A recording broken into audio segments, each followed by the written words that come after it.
म्हणजे तुम्ही साठवलेल्या एकूण पैशांपैकी 25% रक्कम ही तुम्ही नोकरी करतानाही आणि नोकरीनंतर देखील दीर्घकाळ तुमच्या हातात येणारच नाहीये.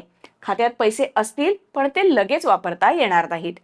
नोकरी गेली, बेरोजगार झाल्यास पीएफ मधले किती पैसे काढता येतील, कधी काढता येतील याचे नियम बदललेले आहेत.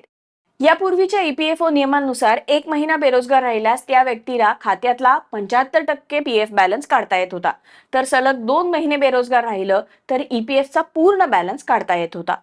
नवीन नियमानुसार 12 महिन्यांनंतरच premature final PF settlement करता येईल. म्हणजे काय, तर 25% मिनिमम बॅलन्स तुम्हाला 12 महिने ठेवावाच लागेल आणि त्यानंतर हे सगळे पैसे काढून घेता येतील.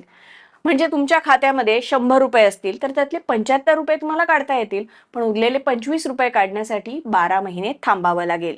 पेन्शन काढण्यासाठीचे नियम देखील बदललेले आहेत. पेन्शनचे म्हणजे ईपीएस मधले पैसे जे पूर्वी 2 महिन्यांनी पूर्ण काढता येत होते, ते आता 36 महिन्यांनी काढता येतील. म्हणजे तुम्ही साठवलेल्या एकूण पैशांपैकी 25% रक्कम ही तुम्ही नोकरी करतानाही आणि नोकरीनंतर देखील दीर्घकाळ तुमच्या हातात येणारच नाहीये. खात्यात पैसे असतील पण ते लगेच वापरता येणार नाहीत.